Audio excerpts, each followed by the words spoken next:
তাহলে মায়ের দেহে যে ক্রোমোসোম থাকবে সেটা কি XX ক্রোমোসোম। আচ্ছা বাবার দেহে যে ক্রোমোসোম থাকবে সেটা কি XY। আচ্ছা আমরা যেহেতু জানি হিমোফিলিয়াটা কি বাহিত রোগ, X ক্রোমোসোম বাহিত রোগ, তাই তো? তাহলে যাবতীয় জিনিস কোথায় বসবে আমার X এর উপর ডিপেন্ড করবে, তাই তো? আমায় বল, আমি আগে লিখেছিলাম কি ক্যাপিটাল H মানে স্বাভাবিক জিন আর স্মল h মানে হচ্ছে হিমোফিলিক জিন, তাই তো?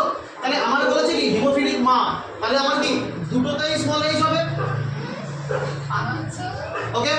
আচ্ছা স্বাভাবিক বাবা মানে কি আমি কি বলেছি বাবা বলো, কেন y এর কথাই হলো না?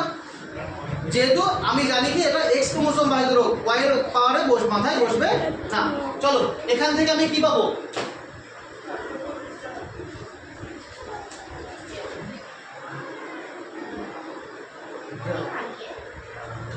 চলো এবার আমরা চেকার বোর্ডটা করে ফেলি।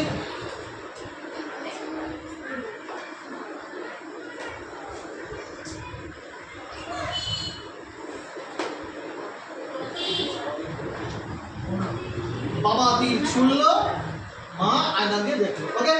চলো আগে বাবার গুলো দেখে নিই, XH Y।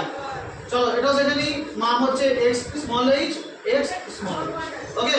চলো এটার সঙ্গে এটা করলে কি হয় X capital H X small h, এটার সঙ্গে এটা করলে কি হয় X স্মল h Y, এটার সঙ্গে এটা করলে কি হয় X capital H X small h, এটার সঙ্গে এটা করলে কি হয় X স্মল h Y।